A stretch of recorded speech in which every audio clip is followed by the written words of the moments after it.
Yo, what's good? What's good? Welcome to the Epic Entertainment Critics. I am Antoine. And I am still James.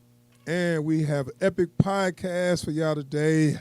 Been waiting to talk about this. We're going to do Fargo Season 4, Episode 10, and also The Undoing, Episode 5. And then we're going to talk about a little Marvel and a little DC and some other rumors. But before we do all that, we got an intro.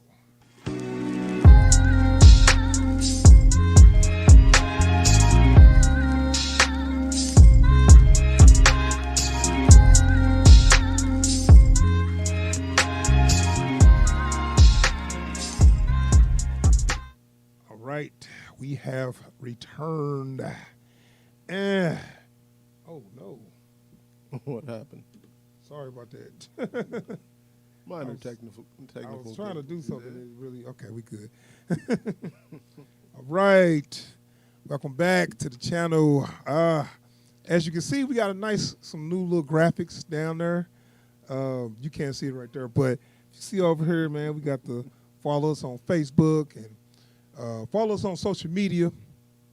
All those channels, all those links are in the description below.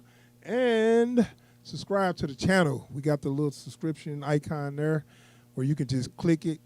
Good. You know, you following us. And you know what? Just go ahead and do it right now before you forget. Yeah, do it right now. Do it right now.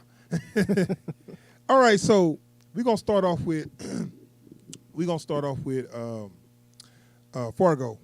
Fargo Season 4, Episode 10. Now, did you say you liked this episode? I didn't really get your whole opinion on it. You know what? It was a weird episode. Really? But I enjoyed it, man. Like I did too. My some people places leveled like, up, man. My favorite people leveled up in this episode. So. Well, okay. Well, see, this is my thing. We had to. I was waiting to get back to this main story, right. And we knew we was gonna get back here because the last episode, we talked a little bit about that. The last episode was basically Rabbi Milliken, and Satchel. You know what happened with them? What's their story? And that whole episode was dedicated to just those characters, where they usually just jump to all the characters. So we get back to the main story, what's going on in Kansas City, Missouri, because they was in Kansas. They was really doing a Wizard Virus references on there. But so now we're in Kansas City, back to Kansas City. So now the gang war is in full effect. Everybody is now, and you know what? And it's funny because they actually use real clippings from the real gang wars. Really? Not in Kansas City, but this was like when the mob, I guess maybe mainly in New York, but when all that stuff just really started to boil over, when they really went to war and all these dead bodies was popping up, and that's where it got to a point where it was, at first, the police and the government was kind of like, look, y'all can do that under the table, we cool, as long as you ain't letting it spill over to civilians, and then it just got to a point where, okay, this out of hand. Right. You know, government has like we got to put a cap on this shit. You know, this is ridiculous. So that was a lot of real clippings of people getting killed and stuff. Because some of them I distinctly remember some of those crime scene photos from like real cases or whatever, like real gangsters. Okay. You know, so that was interesting. That's a nice touch, though. Yeah. That's a real nice touch. It kind of gives it a little bit of authenticity. Yeah. You know, because you watch, it's like, oh, that ain't just the extras from episode 3. Like, this is some realness. You know? Where, and I was like, but that shows a lot of time has passed. You know what I'm saying? Yeah. Because I'm like, well, time had to pass then because all this stuff is going on. Now, it's one thing somebody mentioned that Gitano and Justo didn't really talk about their parents, or their mother and their sister. You know, it was like you can't tell that they just lost a couple of family. I know it's like they at war, but at this point they wasn't like, oh man, we got to do it for mama. You know, they was kind of like it's like that never even happened. No, they just back to business. Right. So, the episode kind of start off with does it start off with Otis or does it start off with or Olietta. I can't remember where it started, but we'll just start off talk about Otis. Now, Otis, after the train incident, that's the last time we saw him, the train station incident. Now he's kind of like considered a hero, right? The whole town, because they was. Now, one thing I don't get, how did he go and arrest the fathers?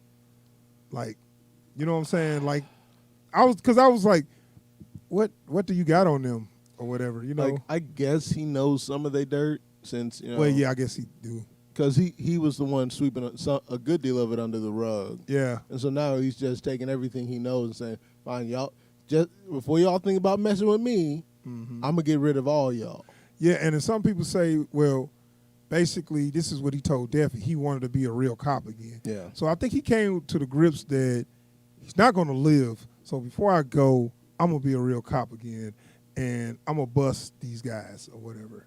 Yeah, You know? that's what it felt like. I don't know if he was just doing it for Lloyd, because I just don't see why he even doing anything for Lloyd, because right now, and we're going to talk about that, Lloyd's starting to lose a lot of power. Like, I think the only reason he's not going after Lloyd is because Lloyd is already getting his, getting the business from the fathers. Yeah, I guess. So anyway, that kind of made him a marked man. So, Josto was like, hey, I got a bullet with your name on it, And even his chief came to him like, hey, watch yourself. Don't bite the hand that feeds you. So I'm guessing that they was on the take too, I guess. I don't know what that exactly mean. Like, even if they wasn't, it was like, look, we knew you was dirty. Yeah. And as much as we appreciate you coming clean, they probably not going to appreciate you coming clean. So you might want to watch your ass. Right. So that's where the Otis is. And Otis kind of like whatever. I think he come to grips knowing that he gonna get it. I mean, he's gonna die. So all right, moving on to we got Olietta and Ethelrita. We got their conflict. So we knew once she found out who took the ring or who wrote the letter, it was going to be some consequences and repercussions. Yeah. And I was like, okay, I see that. But the way she did it really kind of, I'm like, what? Why are you doing it like this? Because look, and this is the thing, this show needs to go on longer. Yeah. This show set up so much great stuff because it's only 10 episodes. They got to wrap up stuff that should take a while. And especially this episode put out some stuff that I'm going to need some explanations on. Yeah, and we got very little time to wrap all that up. Yeah. And, okay, so what they conflict is she just like looking at her out her window. Oh, man. She like a psycho. Bro, she eyeing her so hard. Like, she's doing everything but licking her lips. But see, this was through my mind. I'm like, shouldn't you be getting the hell out of town? You got a little time. This is a small window that you got to get the hell out of town. But I guess because your lust for revenge kept you there, your lust for revenge against this girl. She wants all her trophies back. Well, yeah, but I mean, come on, you already know what's up, So okay, when she actually go confront her, it's like, I know you took the stuff, give it back. And, I'm going to call the cops or whatever. She's like, yeah. And then they're going to find out about all the trophies you got and all the stuff that you been doing. And then she kind of like, check, touche, But, and then, she says some stuff to her. How's it feel to be so smart, but nobody gives a shit about it? Stuff like that. And then she's like, special place in hell for you. And she's like, well, is it going to be below where you're going? Like, she always got to come back. I love their little tete-a-tete because, like, in a weird way, they are very similar characters. Yeah. Like, they're both overachievers who are used to being looked down on. Yeah. But, like, when they come head-to-head, man, Ethelrita comes out on top every time. I know. Well, see, and that's the thing. Olietta ain't as smart as she thinks she is because she say some dumb shit. Yeah. And she say some dumb shit, and when she get corrected, she be like, oh, yeah, of course, yeah. Like when she said, you think they shot Casablanca in Istanbul? And he was like, no, they shot Casablanca in Casablanca. She's like, oh, yeah, totally, yeah, of course. And I'm like, yeah, you ain't as smart as you let on to be. I can tell. Well, everyone who called her stupid is probably dead. Oh, yeah. But, yeah, so, like, you get this little, like, so their whole conflict comes to a head here. And I love, like, you get, what's his name, Lemuel, is trying Yeah. to step in between them, and neither one of them notices he's Yeah, still yeah, there. he's not. He kind of protects her a little bit. It looks like he want to date Yeah. after Rita or whatever because he Yeah. said I'm her suitor, Yeah. which I'm like, what does that mean? It means he's trying to be dating her. Yeah, which we already seen it. It's coming, but see, this is gonna play. I think that's gonna play into something else later, where and we'll talk about that. Well, I just think that after Rita probably is gonna just move up, and she gonna need to be with somebody in position of power to move up anyway. Right. And we'll talk about that. My idea on this. So moving on to who else? I was about to say. So we got lawyers reached out. Oh yeah, woo! I don't even know how can I forget Yeah. Happy. Oh man, We finally get to see we Happy, finally get to see Happy. and we finally get to see why Leon wasn't even introduced. You know what I'm saying? Yeah. Because you talk about. I knew that Leon's story was gonna go somewhere. Didn't know where, but I knew it was gonna go somewhere. Now we kind of understand why they kind of wanted us to know Leon. Yeah, You know, and why he kept fucking up. You know what I'm saying? man, like, cause you expect someone like Leon in this world to be the first one out. Yeah. You know, But he's the other boss's nephew, I Yeah. guess. So now we get introduced to Kirk to Happy. cousin, I think. Yeah, cousin. So now we get introduced to this character Happy. Now it's kind of late to be introducing new characters, but one thing I do give them, they did talk about him, and they kind of alluded to him Yeah, where he was going to be another character that was going to show up. But it's like, damn, you got one more episode before you leave. This character, he cool. It just, what's up with the pictures, man? dude. Is that kind of have you heard of that before? It- Somebody it- just everywhere they go, they got they. It's Was this his so- ancestors? It's or extremely is- familiar to me. Like, like this is like I've only ever seen this in old Frontiers stories. I'm listening. Go ahead. You know, where they basically try to like they keep the pictures around like in a totemic sense, where it's like, you know, the old heads are still here giving us guidance even though they gone. You know, and it's really weird. I will say that it's really weird. No. That's you, bro. No, but go ahead. I'm sorry. But yeah, so like I've seen it before. This is the first time I've seen it in this setting though. Like it's almost always on some old time frontier stuff, like Old West type stuff. Yeah, yeah, I know. It was. It's just kind of wild that everybody's like, what? Nobody asked him. Yeah, nobody had anything to say when he's like, "What should we do?" And I'm waiting for Lloyd to come out talking like, man, maybe instead of asking the pictures, you need to ask your bands over there what you need to be doing, because clearly you ain't got a clue. Yeah. So was he talking to the pictures? Yeah. Like, kinda. Hold on, real quick.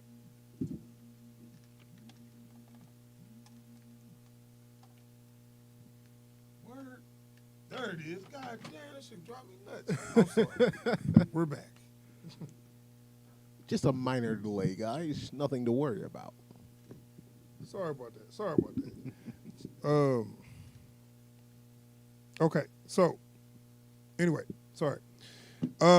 Yeah. So Happy come in and asked for help. I mean, Lloyd asked for his help. Yeah. And Happy kind of reluctantly agreed.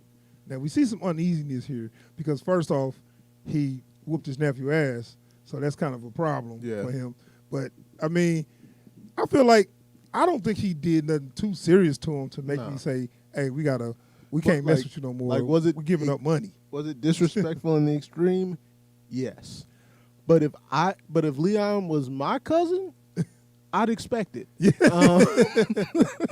But that's gonna play into something later. So okay, so now Happy said, "All right, I'll help you, but you got only 2 weeks." Before he's like, "All right, that's all I need," or whatever. And so Lloyd feeling like, okay, we gonna probably win this or whatever. So of course, so I guess we could talk about Gitano and Josh though. Yeah. So okay, we got Gitano, and he is now. So this is what really bothers me about this. He's opening up and telling us about his past. We never heard about this. He's finally becoming a fully fledged character. Yeah, and then he just like, well, first off, he always had this uneasy thing with his brother. Now him and his brother seemed like they got super close in like 2 weeks. Yeah. So now they like good friends, and he just telling him, why he got sent away. He's like, I never knew. And he was like, yeah. So he told him about the story about he was in love with this girl, and he had to end up getting into a fight, and dude got messed up, and it was somebody that was important or whatever, and so he sent them away.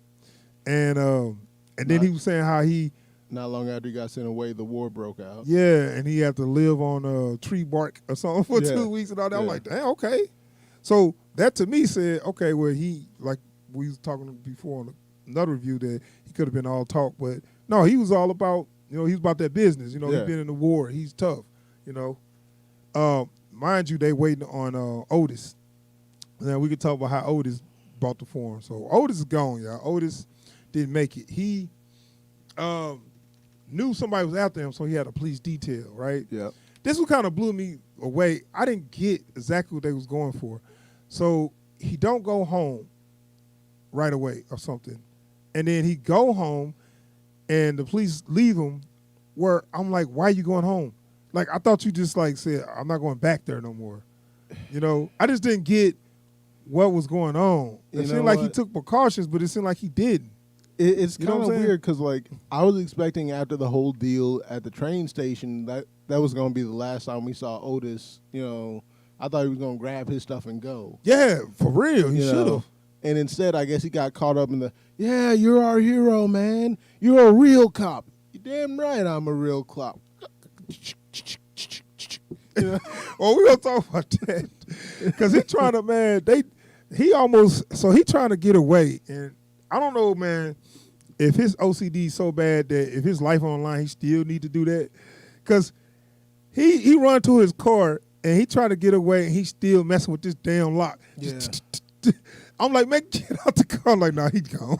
It's like, I was like, dude, is your OCD that bad? Where you can't even? Apparently so. Maybe it's more when he's scared. When he's more nervous, the more he I don't think it mattered. That makes sense. I think it was bad enough that whether he was calm as ever or if he was freaking out, he was still going to have to do it. Gitano walked up to his car slow, and he messed around, dropped his gun between the seats. Now, I hate when I drop stuff in between the seats because I can't get it.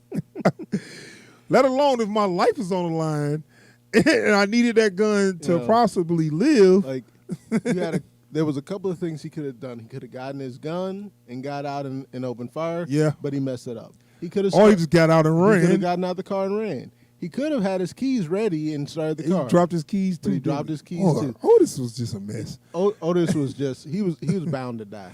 Yeah, man. But see, this thing, when he died, he had like this smile on his face. Yeah. Because Gitano walked up, just shot him like 4 or 5 times. And he kind of had this smile on his face, like, I think he was just at peace, I guess. Yeah. Everything finally quieted down. He wasn't scared enough because he was already dead. So it was like, shit, I'm cool now. I know. So Otis finally got him. And we knew this character was going to be gone. But, it's just messed up that he tried to get away. He said he messed with the locker. I'm like, oh, my God. He finally stopped. He just looked up. That's what, man? Just do it. Yeah. Yeah. So now we're going to get to the biggest banger in the episode. This moment. Bruh, I'm looking. First off, how did you feel right after? Like, what was your immediate reaction? I felt so cheated, man. Like, okay. I'm sitting there, I'm watching this, like. All right, let me tell you what it is. Let me tell you this. So Gitano shot he shot Otis. And, old Justo, it's Justo's fault. Because Justo said, hurry up, I gotta pee. Like, just like a little kid. Even like that moment, like you're looking at Gitano and he's looking at Otis, and you can tell he's not okay with Otis dying with this serene smile on his face. Like, he's looking like, the hell is this about? Folks don't look like that when I kill them. Yeah. I know. That's what he was Gitano was kind of looking like, damn, this dude's smiling. Oh, well, ain't nothing. I kill people all the time. So Gitano started to run because Justo said, hurry up, which, like, why we got to hurry up? I already did the deed. Tripped over a rock and shot himself in the head. Yeah. Blew his own dome out. Blew his own, dude. And he tripped in just the right way so that his arm would swing up under his chin and the gun would go off and goes the pops weasel. his top. Dude, like I've never. I don't think I've ever felt this disappointed at a death in my entire life. I'm not okay with this. Okay, Man, look, dude. When I saw that, I'm like, that didn't just happen. No, that didn't just happen. like I'm waiting for this to be. We waiting. Look, we want to see how Gitano died. You think how big he is, man? They probably gonna be like. He gonna die like Scarface. It's gonna be like it's gonna take like 20 people to. He gonna be like, I'm still here. I'm this, I'm that. I think he gonna go out like Scarface. Like I'm thinking Lloyd's remaining homeboy is gonna like, I got the drop on y'all this time. Blah blah, something like that. Man, nah, he took himself out by accident. Man. Death by misadventure. Man, somebody said that's Fargo. I was thinking that because when you were first talking to me about watching this show, you warned me about stuff like this. Yeah, it's true. I'm like, so this is what he meant. Yes. Things happen like that. And when you think, oh, this has got to be a dream, they about to wake up or something. No, this is Fargo.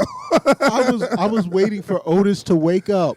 But like, whew, man, no, this is Fargo. This is how things happen. People die on stupid like that. But something, what's something funny? I'll start thinking, I wouldn't be surprised if this happens more often than not.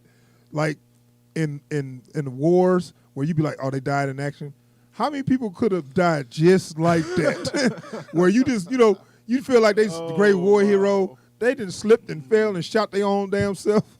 I bet you it's a big number of people that actually did that in the war. I heard of at least like one guy who was up for the Purple Heart who turned it down because no, I stabbed myself. Like I was trying to cut the rope and I slipped. Yeah, I mean, that's what I'm saying. It probably this could happen, but I wasn't ready for it. No way was I ready. There is no way to be prepared for this. There just ain't. Like, because we seen Gitano ever since he came on the scene. He's been wrecking shop. Yeah, I told you I thought he's gonna go out like Scarface, man.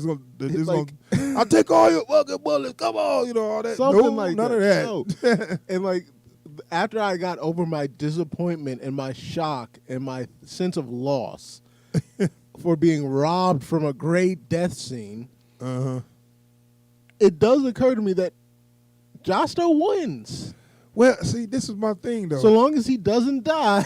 This is my thing, though. He wins. Josto, I think he didn't want this. No, he didn't. Not at all. He just got close with his brother. Yeah. He started to actually feel for him when he told him why he got sent away.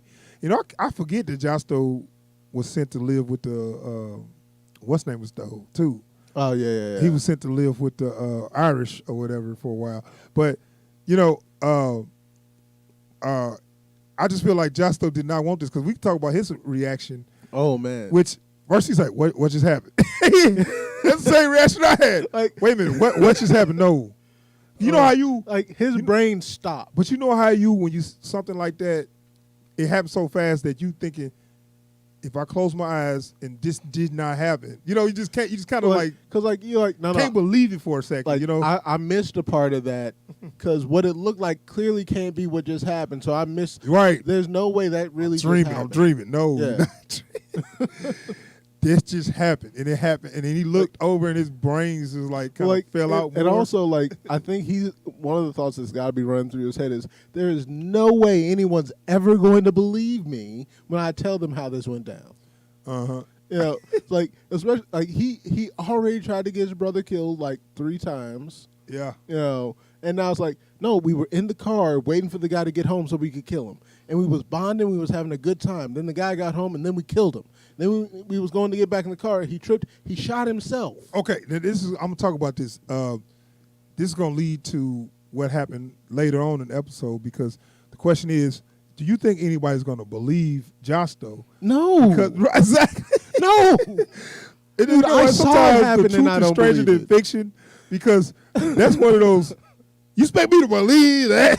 You know what I'm saying? I wouldn't believe him. I literally saw it happen, and I don't believe it. Yeah. Still. You know how they tell that joke? Oh, they tripped and fell on a bullet. Well, that's what happened. That's what happened. That's exactly. Where it's like It's like we that's a joke, but that was actually the truth. That's what happened. He tripped and stripped and fell on a bullet. Oh my God.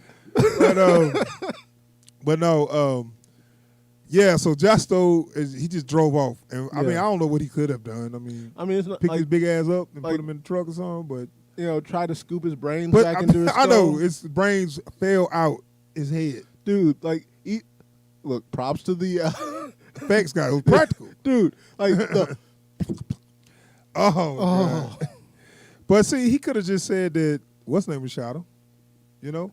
He could just say Otis got a shot off. That's what I would have said. Shot Gaetano in the head. They fought, he shot Gaetano, he tried to get back in his car. You came up and shot him while he was in the car. And that way you can kind of save face with Gaetano. Yeah. Where you ain't going to tell everybody he was so dumb. Because they kind of planted the seeds a little bit by having Gaetano fall on the ice, saying that he's clumsy. Yeah. But then also somebody said, which I kind of missed, but I heard on another review, they said that earlier in the episode, Otis tripped on that same rock.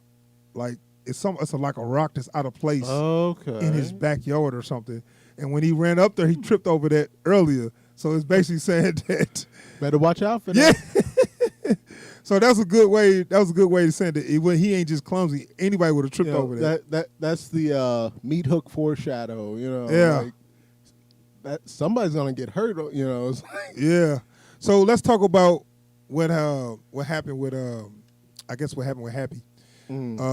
Where he's basically, the Italians decided we're going to get we need to get another person in charge that's weak, that's not going to keep fighting, but because New York want them to close this up. Yeah. New York keep telling them, we need you to close this up. We're not making no money. We need you to stop the beef. But it's like Lloyd is not backing down. We need to get rid of Lloyd and put somebody else in power. So he go have him, and then next thing you know, I was like, well, shit. I immediately thought of Leon. Yeah. Then I was like, I guess they're going to call him Leon. Then they was like, they having a meeting with Leon and Happy. Yeah. And Happy's like, look, my cousin going to run this, going to run that. I'm like, okay. But one thing about that is, did it look like he was asking for too much? Because was he asking for extra, or was he saying that he just had, did he want just what Lloyd had? Like, or was he asking some extra shit? I think he was asking for what Lloyd had and the stuff Lloyd had back when Dr. Senator was still around. He said, well, we going to keep this. You can fight us for it, but we going to keep this. Right. So it wasn't an actual concession with the Lloyd's, the Cannon Syndicate, but it was like, but look, we want an actual agreement that we'll get this. Yeah, I mean, they never even finished their meeting. Because actually, we wrapping some more stuff up. The senators came to him, was like, hey. Alderman. Oh, yeah, whatever. The politician came to him, like, hey, you ain't marrying my daughter. Yeah. I forgot what reason he gave, because of the war. Because of the war. And because all the stuff going on. He didn't want to be seen being connected to them anymore. Yeah, so because all the stuff going on, it's like, you ain't marrying my daughter. And, he started disrespecting him, and that's the part where Gaetano just walked up and yonked him in the face. He kind of cracked me up where I know his English ain't great, so when somebody says something insulting, he'd be like, what does this mean? Like he gets the language, but he don't get the lingo. Right, I know. He said, what this means this? Oh, okay. Schmop. You know what I'm saying? This stuff. Like, what does this mean? Oh, it means he's an idiot. Ha. But you can't punch a U.S. alderman. What? So we got that wrapped up. I figured they're gonna start wrapping stuff up. Go ahead. And so we also now finally got the backstory on that ghost, the roach they call him. Yeah, I'm gonna get to that. I was just gonna finish this little part with Happy and where basically it's decided that Leon's got to kill Lloyd, and of course he's happy to do it because Lloyd tightened him up a little bit, and Happy is gonna go ahead and stand behind him because he got men, so he got muscle too. Right, so this makes Lloyd kind of like, oh shit. But okay, let's talk about Roach. Let's talk about the whole that spirit thing, specter or whatever. So I guess this thing has been haunting They gave this backstory. Yeah. So this thing has been haunting their family ever since their great however many great grandfather was on the slave ship and pushed the captain of the ship overboard. Yeah, well, they say he strangled him. Yeah. He strangled. Which I'm like, what's the problem? You know, it's like, so we good, right? Right, that's what I'm saying. Like, okay, he was a very cruel master, and he did whatever. Yeah. And he ended up, and her grandfather, her great-great-grandfather, ended up killing him, or taking him overboard and strangling him in the water or whatever. So I'm like, cool. So you mean he gonna hunt y'all after this? I mean, as far as I was concerned, y'all even. Right. So, like, I guess, like, they gave the whole backstory and why, Zamir didn't see him. Right. Well, they said he likes good people or something like Yeah. that. Or something they said. She said something like he likes sunshine or whatever. Yeah. I guess Samara was too reckless or whatever. Yeah. So he's like, nah, I don't like that. I like, when they good or whatever. I Right. don't know what that means, actually. Who even knows? But I guess he's taking a specific liking to Ethelreda. Right.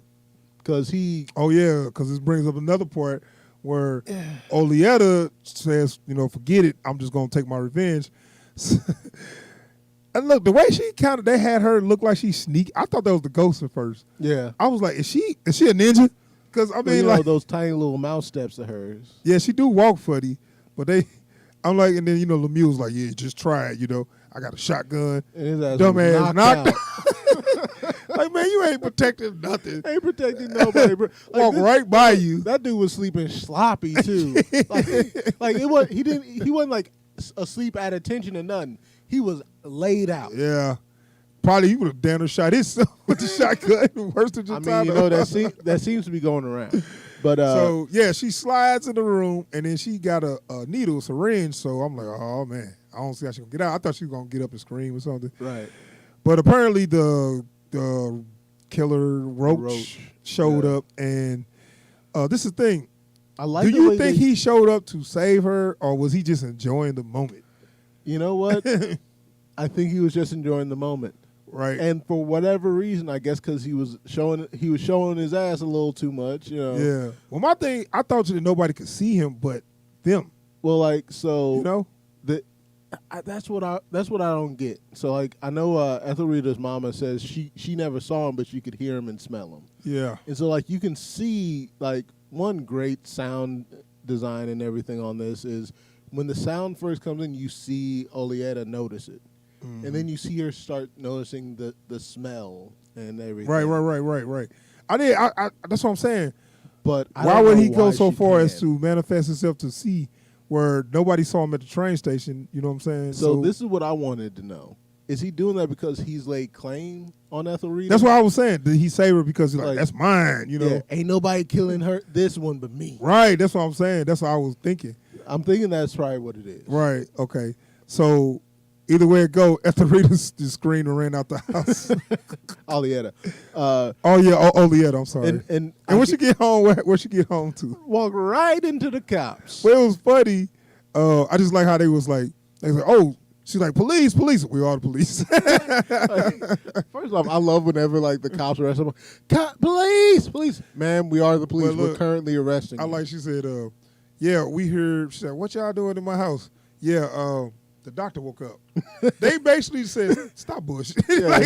Look, stop playing. We don't even want to play with you right now. We ain't going to do all this with you, okay? We got these here bracelets. You going to put them on. Yeah. She like, just let me get my purse. I was wondering, what she have in her purse? It seemed like she was probably going to kill herself. Think so? She was probably going to go and try to dose herself. No, knowing her, though, she probably thought she could, I don't know what she could do, but she could talk her way out of a lot of stuff. I don't think she could talk her way out of this. No. But I don't know I thought she might have had a gun in her purse. I honestly think she was just going to off herself as soon as I can see her shooting her way out. Like anybody going to get one. Now I'm walking out this son, bitch. Anybody trying to stop me? I don't know if she's quite that gangster with it, man. I don't know, man.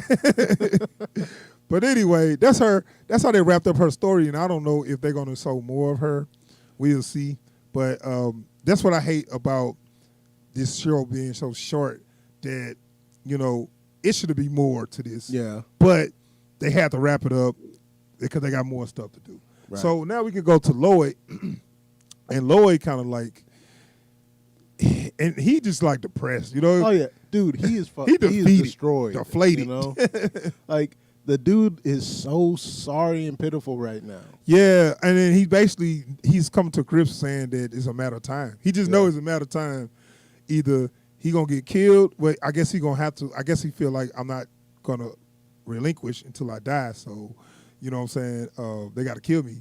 So we got somebody to check. Yeah. So as Basil, not the herb, says, I'm going out on my own terms. Well, anyway, and I feel you, but what was I at? Oh yeah, Lloyd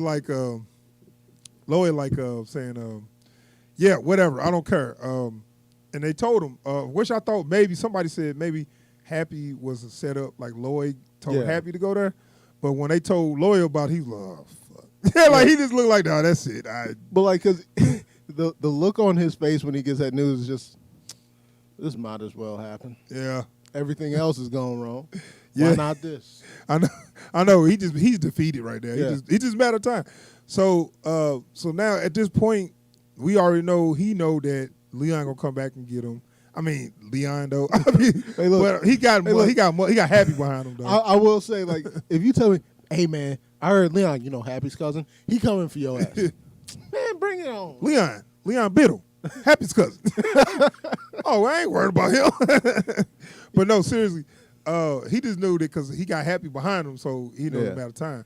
So then his savior comes in. Okay, so this is what we see on the trailer. I was wondering when this was gonna happen because after Rita come in, she dressed up like she about to go on a job interview or something, and I was like, now she said I got an appointment with Lloyd, and I was like, man, Lloyd men are incompetent because they didn't check her. They didn't search her. I was like, dude, no. He's like, yeah, I got an appointment with him. Okay, so. And somebody just come up and say, she could be an assassin or something.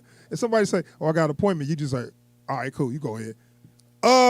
What are you doing? You should have been checking her for guns, check her purse or whatever. No, she can't have anything. They didn't do none of that. Though I do love, like, they did give her this look like, you are here to see Lloyd Cannon?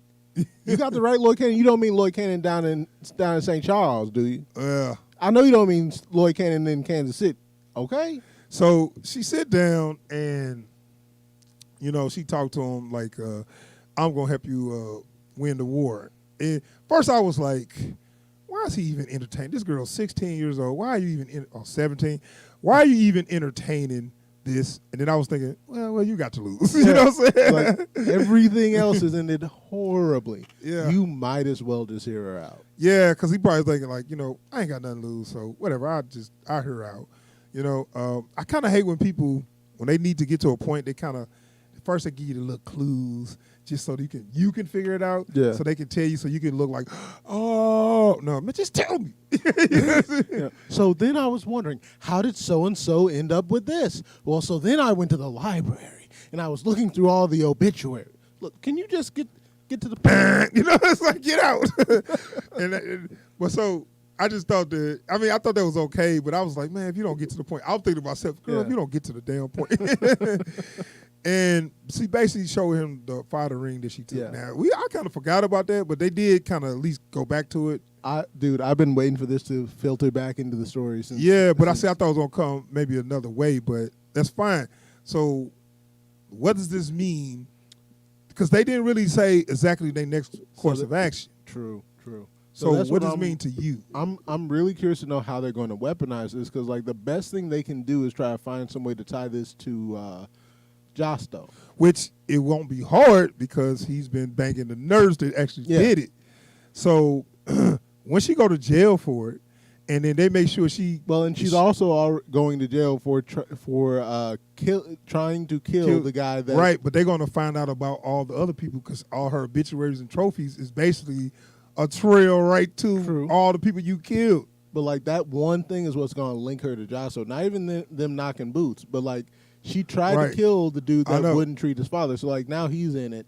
All they had to do is say, "Hey, yo, New York, you know why?" That's what I'm saying. So that's why a lot of people feel that they're just going to use that to basically say Josto killed his dad, dying father. And they can probably convince him that he killed Gaetano too. Yeah, right. I was just about to say, it's good observation. Where they'd say, where of course his story, which sound is so ridiculous, right? And as soon as he tells somebody the truth, they gonna be like, he did it. You know what I'm saying? They are not gonna believe that the dude tripped and fell on his own gun. Gaetano, He been in a war. He did this. He beat this. You he tell did me that. you and he tell me- tripped and fell on his own gun. You telling me the slasher from Sardinia fell on his own gun? Come on, son. Okay. Anyway, so anywho, no. So that was pretty much the end of the episode. And for me, I just think that it's that's how it's gonna wrap up or whatever. And a lot of people think the number 2, I think his name Abel, is gonna really they're gonna go to him with it because he already not cool with Josto anyway. Right. You know what I'm talking about? Yeah. The consigliarly. Yeah. So they got a way to tell them. So it might work out like that. I don't know. Then also I was also thinking, which they showed a little bit of Satchel. Yes. I had a theory. So that's the end of the episode. So I'm gonna talk about my little theory. Yeah. Well, not really a theory. I had a thought where I was gonna say, what if this happened? Lloyd died, Josto died, and if Josto died, it's like the fathers are gone, right? Then they was like, wait a minute, it's one more father. Zero. So he's like, the second will run it into zeros of age, even though I don't know if he'll live that long, but still. The second will run it into zeros of age, and if Lloyd die, Satchel can run it. Yeah. I mean, so they can say like the sons that got traded will be the ones that could take over. Yeah. Yeah, and they probably I guess Lemieux. I forgot about Lemieux. I mean, Lemieux probably gonna go off and be a horn if he don't player. die. If he survives long enough, he'll probably F off and be a horn player. But I honestly feel like it'll probably end up being Zero and Satchel running things. Right. I mean, that's just a theory, though. You know, Right. they still the little kids, but come back full circle. Yeah. That was my whole theory. I'd like to see it. We'll see. Because they showed Satchel a little bit. He's walking along with that dog. Satchel got hard, man. You see when that car pulled up, I'm like, oh my God. Like, you knew they were going to start red some problems. pickup truck. A red pickup swerving all over the road. Swerving. Hey, boy. Where you going, boy? I'm like, oh God, here we go. And he did. Yeah. He just said, you know what? I ain't got time for this. Get your redneck. He's like, no what? No.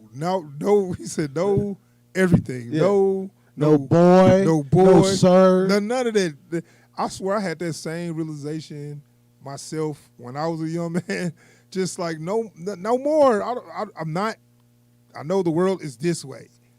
I'm not going for it. You know what I'm saying? Yeah. So I feel him, just his mindset. You know what I'm saying? Well, like, especially he's been through so much. He's Right. had to adjust to so much. At this point, it's like, do you understand the least of my problems is a couple of racist assholes calling me boy on the But side of the road? it was funny how their reaction was like, They wouldn't expect him to pull the steal. I know, they were just so scared. Oh God, let's get out of here. I was like, really? I thought they'd be like, boy, I'll take that gun from you, boy. I thought he was gonna have to shoot him. You know what I'm saying? Like they were both drunk already. Yeah. They weren't expecting him to be holding. And so then when he I pulled was it like, out, I figured they'd come back with some shotguns or something. he but- pointed that straight at their face, not a single tremor in his trigger finger, Yeah. ready to pull it. Yeah. So anyway, that's the whole episode, man. It was a good episode. Can't wait to see next week. Next week is the final episode, the finale. And I have no clue how they're gonna wrap. I on don't this. either.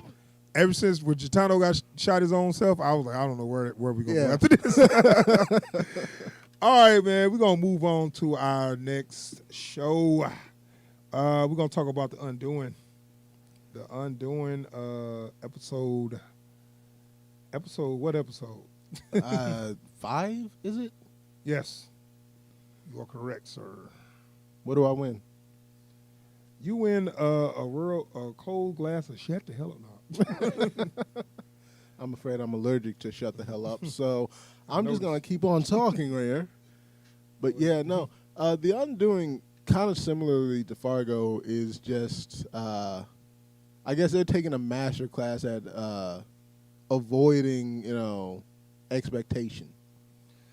Yeah, yeah. Okay, so The Undoing, episode 5. There's only 6 episodes in this series, and this is 5, so we only got one more left. It's a mini series, a limited series. They said. Now I heard if it like, I think it's doing well. So since it's doing so well, they might pick it up. Yeah. I don't really see what can they do to stretch it out, because if we don't find out who killed this person now, then I'm gonna be so mad. Yeah. Well, like that's kind of the problem with stuff like this. It's kind of like that first season of Luther, right? Yeah. You either had to pick what part of your show is going to become the basis of your series, because it can't be like that whole premise can't be the basis of the series, because it can't go that long, or you just end it, right? Yeah. You can't just say, like, we can't be following this same trial for 2 seasons. Right. So maybe they might do like an anthology or something where they're.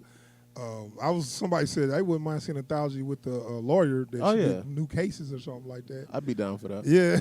So, so where we left off is they're about to start the trial, and they was they picking the jury and all that, and everything is going on there. We talked about the last episode where Jonathan actually talked to the lady's husband. I can't remember his name. The victim's husband, Hector. Hector, Yeah. to ensure him that he didn't do it, which was so stupid. When I saw that, I was like, "Are you that much of a narcissist that you don't know the problem here?" Yes, he is. Yeah, I'm finding that out, and I'm going to talk more about him because I hate him more every episode. And as we know that Grace was at the scene of the crime before it happened. Who and wasn't? I don't know, right? I don't know why she's not a suspect.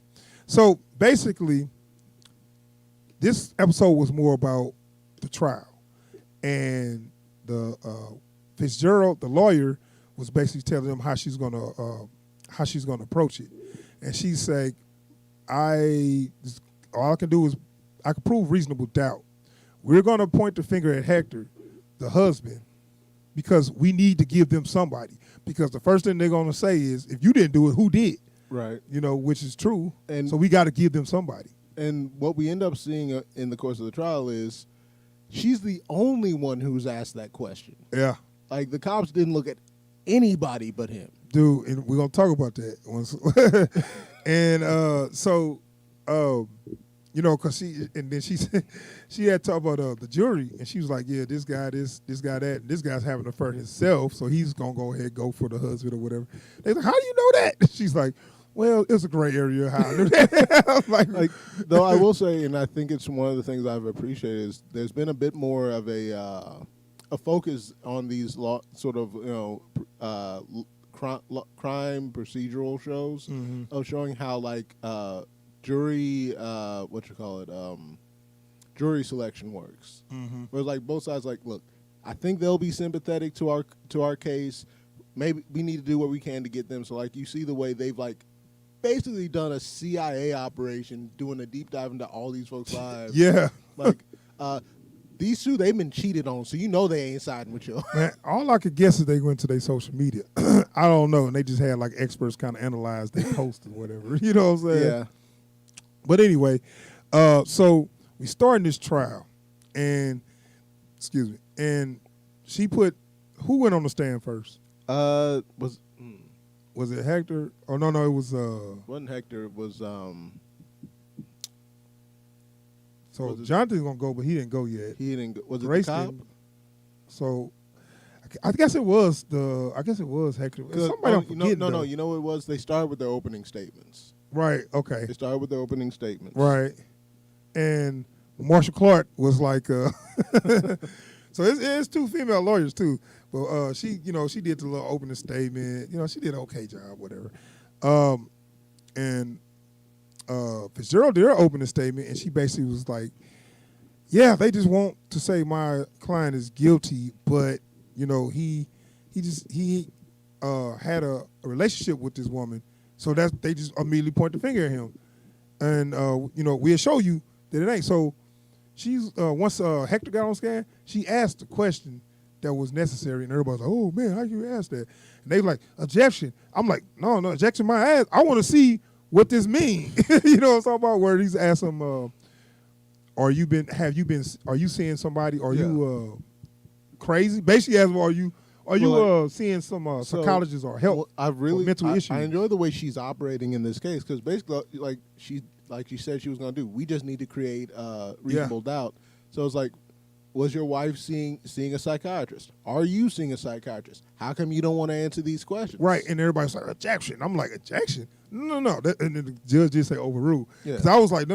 I want to hear this. Yeah. That's important. And even her explanation, like, look, you going through a lot right now. Are you getting help for this? Because this is a lot for anybody to handle. Yeah, he's you're vile. And she's like, I know, she doing her job. Yeah. And he was doing a little too much. yeah, but I mean, like I said, she wanted to pretty much point the finger at somebody else, but she asked the question. First of all, did you know she was sleeping with him already? And he didn't want to answer that. Yeah, he did know. Yeah. Well, that's motive. Yeah, that's motive. That's a hell of a motive if you already know, because she had her own place, right? That was her studio. So she had another apartment she used for her studio, and you knew she was sleeping with somebody else when she's at that studio. How is that not a motive? Yeah. You know what I'm saying? And keeping in mind, like, he's already tried to play it off like he didn't know she was cheating. Right. But, I mean, he basically told everybody, yeah, I knew she was cheating, but, you know, I did love her, and I knew it wasn't nobody else. Well, if she was cheating with him, how do you know she wasn't cheating with anyone else? There weren't any girls. How do you know? I just know. She had her own place, and you know when she was there, she's supposed to be working on her art, but you know something else was getting. I'm just waiting for them to reveal she was also cheating with Grace. Well, who was? Eleanor. Oh.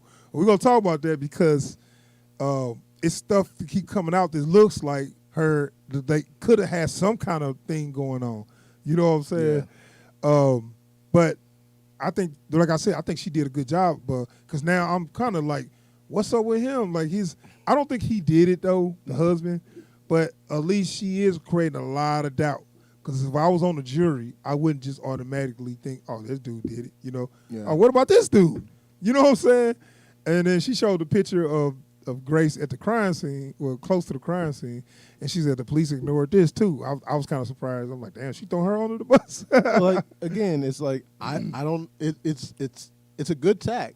Like you said, it's like, oh no, I'm not saying she did it, but you said that there wasn't no video of anyone else. Yeah. You know, it's like she perfectly put him in that position. Yeah. So yeah, we can talk about the cop now, where she had I forgot his name. I can't remember his name. Yeah, but she had him on the stand, and she made him look stupid. And he was like, so what about the husband? You know, oh, he had an alibi. This is the part that really tripped me out because I wanted to say, oh, he must have had a solid alibi. I thought he was like somewhere where he had some video feed or something. No. Like he was at somewhere somewhere they could timestamp him. Nope. You know what I'm saying? Like he was at the store to buying something at the time or whatever. No. He had a rock solid alibi. He was at home with his sleeping kid. Dude, hold on. So his son, say if his son go sleep at 10, 11 maybe. You go sleep at 10 or 11. If you say if you ask me like, hey, you saw me, you saw me here that last night right before you went to sleep, right? Like, yeah, I went to sleep at 10 o'clock. What you did from 10 to 7, I can't tell you. And don't even ask for me to be your alibi. You know, like, and this is the thing, right? So, like, this is one of the infuriating things about watching this show is, like, the more evidence you get, the more ridiculous it is that they seem so sure that they know what happened. Because it's like, oh, we know it wasn't so he has an alibi. His alibi can't be corroborated at all. Yeah. Well, what about such and such? Well, no, we don't think she did it. Yeah. I really don't even see the motive for Jonathan doing it. No. You know, why would you already, start a relationship with her, have a kid by her, and take that kid to pay for the school? You done already had this little life with her. Yeah. You know, why would you do it now?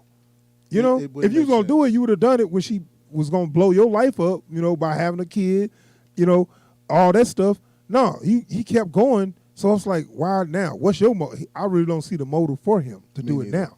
You know what I'm saying? You know, and even the way the lawyer painted it is like it makes more sense for the husband to have done it. It makes more sense for Grace to have done it. The one person that doesn't make sense is Jonathan. Right, because Grace got motive. If she found out she got motive. Yeah. You know, she say she didn't know. She been acting stupid, but I kind of question that. Yeah. You know, and he actually questioned her too, and he was like, "So why was you there? Why was you even there? Oh, I was taking a walk. No, that's bull.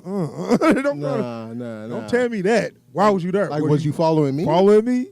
You know, which would have been a great out. Right, but it's like, yeah, she could have been, but I mean, you can't get mad if she was. Right. You know, and so like I think this is making me more and more sure that Grace did it while in some kind of disassociative episode. But we'll get to that later because there's a moment later on in the episode where she kind of disassociates. But getting back to the trial, so she makes a fool out of the cop. Mm-hmm. That, and you see very quickly that's her case is these cops is incompetent. You can't trust nothing they say. I mean, at the most, she gonna have a hung jury because I can tell you right now, I'll already be doubting. Yeah. Yeah. And that is, you know, you want somebody to pay for it, but I'm not just gonna say him and everybody else cool. All these other people got motives. You know what I'm saying? Yeah. And he didn't even have a motive. You know, that's why I just like, nah, I think y'all didn't investigate enough. You know, that's what her job is. All right, so Jonathan get another reveal. And I was like, every time this dude get a reveal, like I said, every episode, he just more of a piece of shit. So remember the dog story where he said, first he said he allergic to dog, then she said, I knew that was bull crap, and I knew that was going to come back. But she said, oh, I was allergic to, she said, oh, he had a dog, he wandered outside, he died, so that's why he hate dogs. And he came to him with this story crying like, oh, man, I was making a sandwich. It actually wasn't a dog at all. It was my younger sister. And and I was like, you so stupid. Like, because to me, it's like even like his mama said, I don't give a fuck. He was old enough. You were just dumb. Well, like, so it's bad enough that you want me to feel sorry for you? No. It's bad enough. Like, so his 4-year-old sister died because he wasn't watching her, and for whatever reason, he left her unsecure enough that she could get out into the street. You left the door open or whatever while he was out off making himself a sandwich or whatever. But also, you've been lying and telling your wife that it was the family dog. A sympathy play. You know what I'm saying? No. So, and I feel like while he crying, he was gonna turn around and start laughing as soon as she said, "Oh, it's okay." You know what I'm saying? Yeah. It's like this whole episode, he been manipulating her, dude. You know what I'm saying? Like this. I don't know if that was. We found out he actually was the truth because his mama confirmed it. But his mama also pointed out something that we were kind of wondering, which is he's a sociopath. He's a sociopath. You know, and so like a lot of the stuff about him is starting to make sense. His narcissism, why he seems so sure that all he has to do is talk at folks and smile and they'll be on his side. Yeah, you know. Because he can't envision any version of events where he's not the good guy, and everyone else should just kowtow to him. Yeah, and that's why I was like, I don't believe you. And then when he was talking about it, I was like, that's even dumber. Yeah. It's like, even if I put you in charge of your little sister, you shouldn't be dumb enough to. You can go make a sandwich, you can do whatever, but you make sure the door is locked or whatever. You don't be that dumb that you're gonna let your sister walk outside. So I wouldn't forgave him either. I would have. I don't like this dude, man. The more he talk about himself, he pissed me off. You know, and I think it's one of the things. Like I actually really appreciate it now that they chose Hugh Grant for this, because you see like this echo of the characters he played back in the '90s, and it's just far enough away that it's like, oh no, he's not that guy. He thinks he's that guy. He thinks he's that guy. He looked like he's that guy. Yeah. And I did like when the lawyer said, was that the lawyer said that where, she did say, you got to pretend like you're a good husband, a good father, and I know you ain't either. Well, like even to the point of saying, like, we're not going to convince them that you're an honorable man, because you're not. Yeah, I know. We're not going to try to convince them that you're a good husband or a good father. All we got to do is convince him that you didn't kill nobody. Yeah. That's it. That's the one thing we can convince him. But see, he want everybody to believe that he's a good husband and good father. Yeah, It's like, dog, you lost that train. It ain't gonna that train happen. that left the station. There ain't no way it's going to happen. And this is the problem with his character, and it makes him really hard to swallow, is anyone can look at this and say, give up on being the good guy here.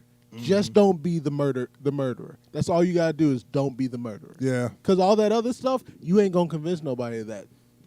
Your defense here is that I cheated on my wife, but I cheated on my wife with someone I love too much to kill. That's your defense. Yeah. So don't tell me I would never lie and cheat. No. The only reason you're innocent, the only reason you're in this is because you lied and cheated.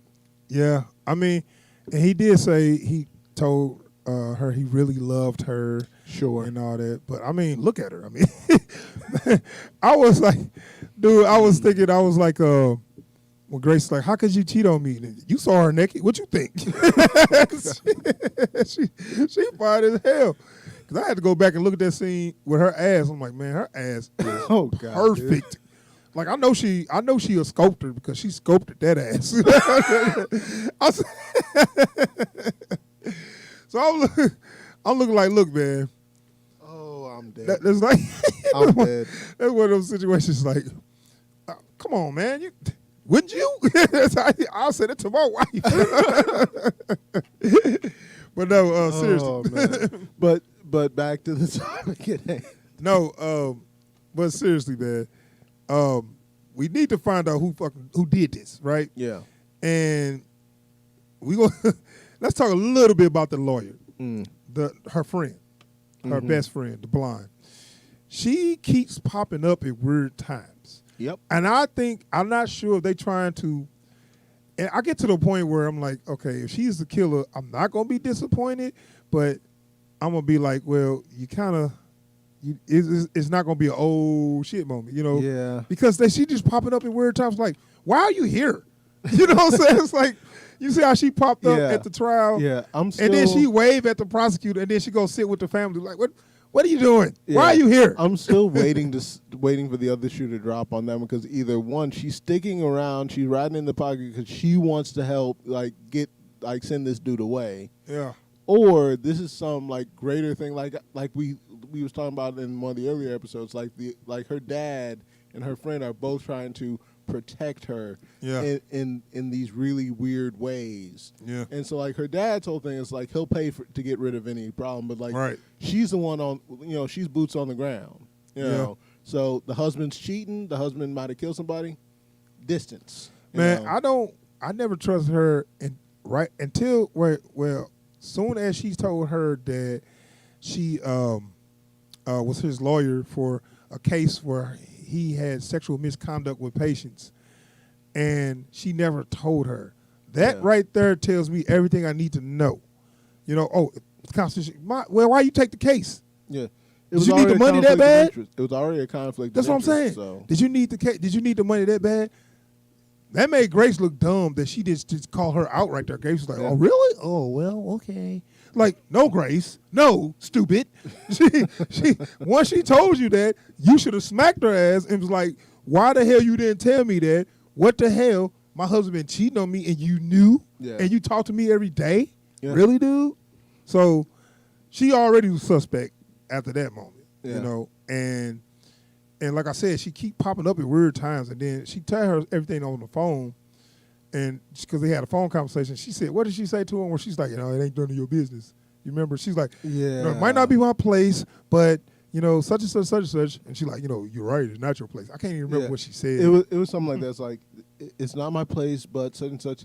No, it's not your place, but you're right. Like something like that. Yeah. But she just telling her everything. I know, and which makes sense where people who do that stuff act like your friend just so they can get all the information anyway. I'm thinking she's just I think Grace is particularly susceptible to borderline individuals because her dad got a little touch of that, you know, and Lord knows she married a guy that was full tilt. Well, I was gonna say, Grace, I think, is easy to fool or use because, as you know, as they showed in this episode, the husband worked his charm on her, and got her to take them back. Basically, take them back. Also, there's a bit that we see in this episode where it's like she tends to actively disassociate, right? Yeah.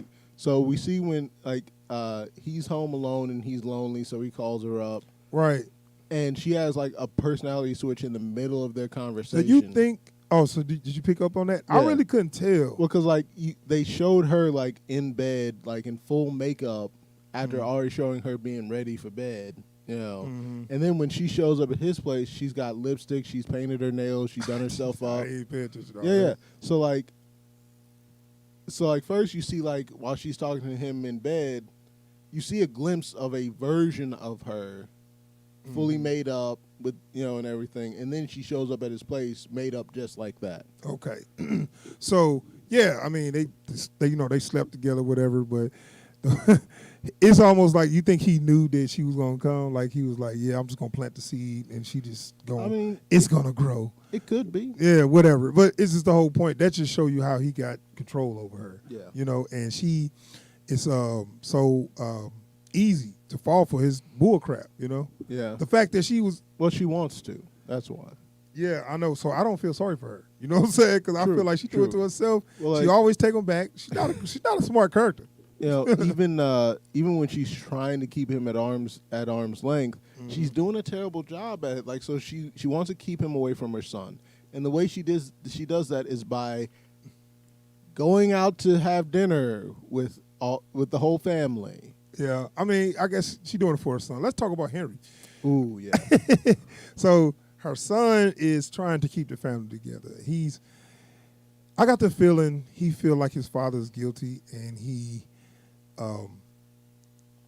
I guess he don't care. He cares, but he's like, well, I don't want to lose my dad. You know what I'm saying? Yeah. Now, you brought up the idea of maybe he could have done it. Now, the show reinforced that like times 10. Well, I think that's a red herring. I know. But yeah. But like, so we find a piece of evidence in his stuff.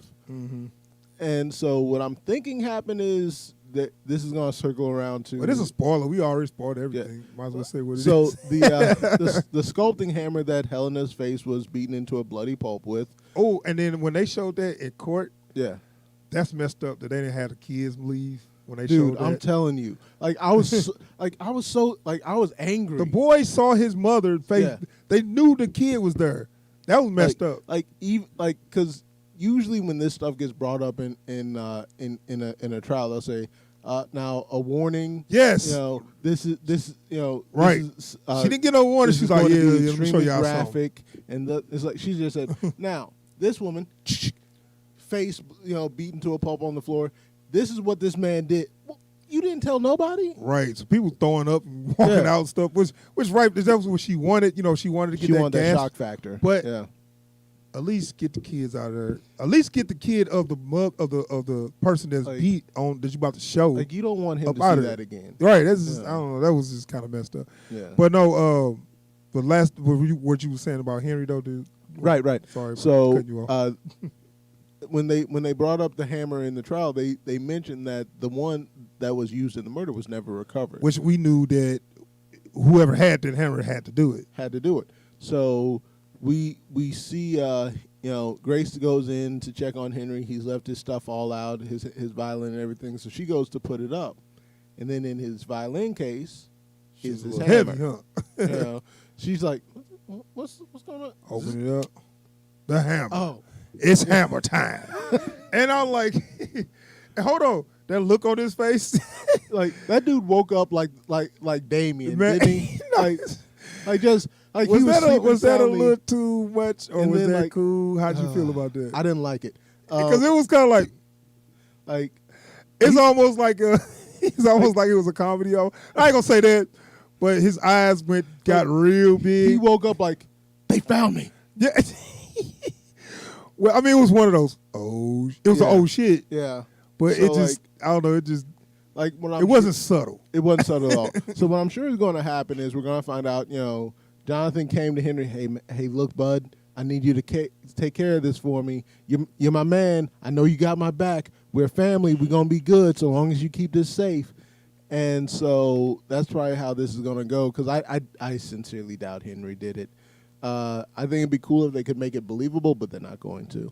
So if I had, since we're getting ready to go into the last episode, this is my prediction. Mm-hmm. Grace had a psychotic break and she did it. Jonathan found out and he tried to clean it up. Mm. Then after the fact, he probably roped the dad in on it. Mm-hmm. And the only one who knows everything is probably the lawyer. Mm. That's okay theory, but let me hit you with this one, brother. Speak, brother, speak. Well, the thing about that theory, though, I'm gonna put a little hole in that one. Why would Jonathan as not get help from the father and all that?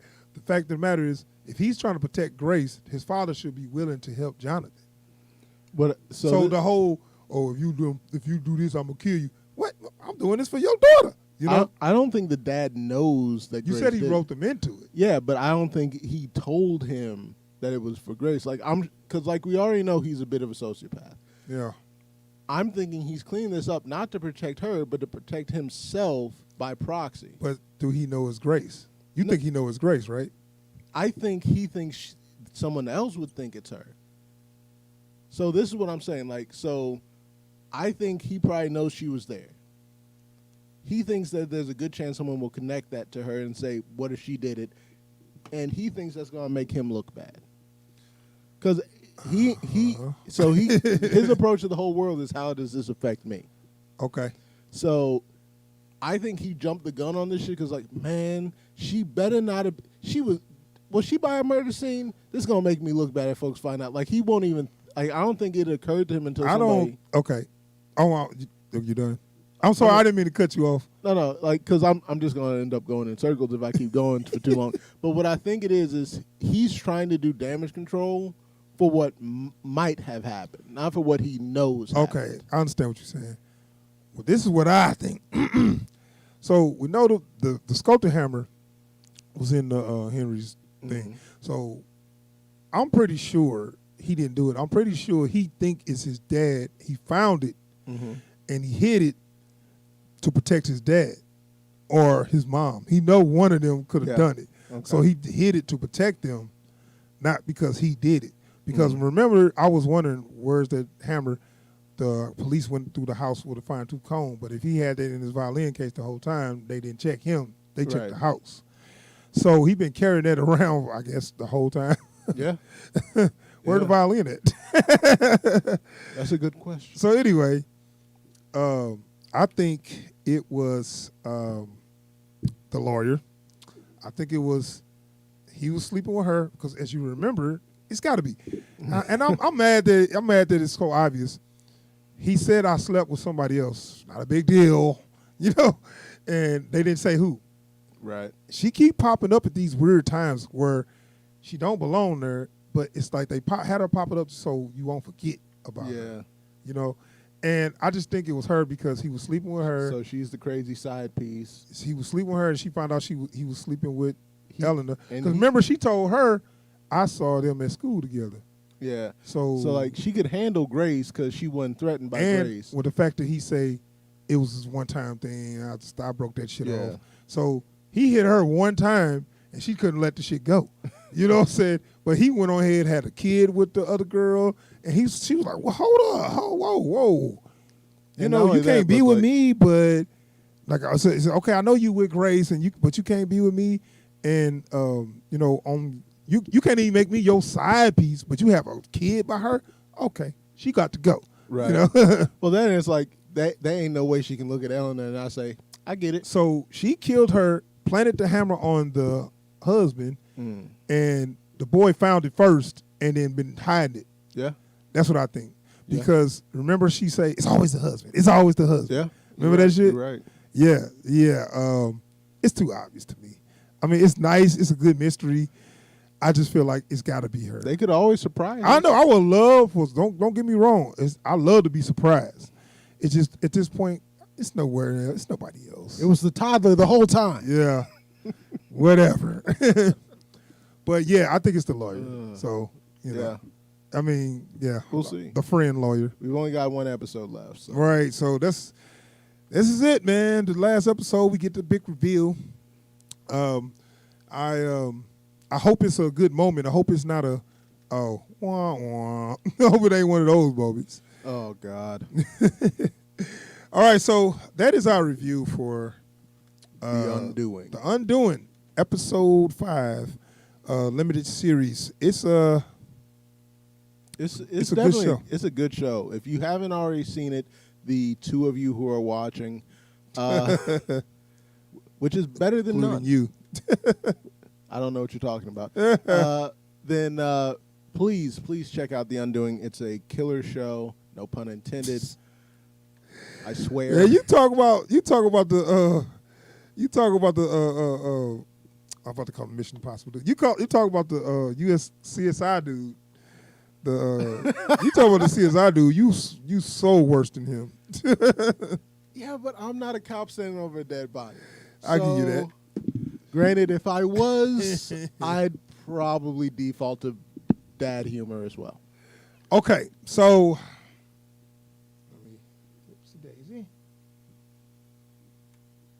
okay.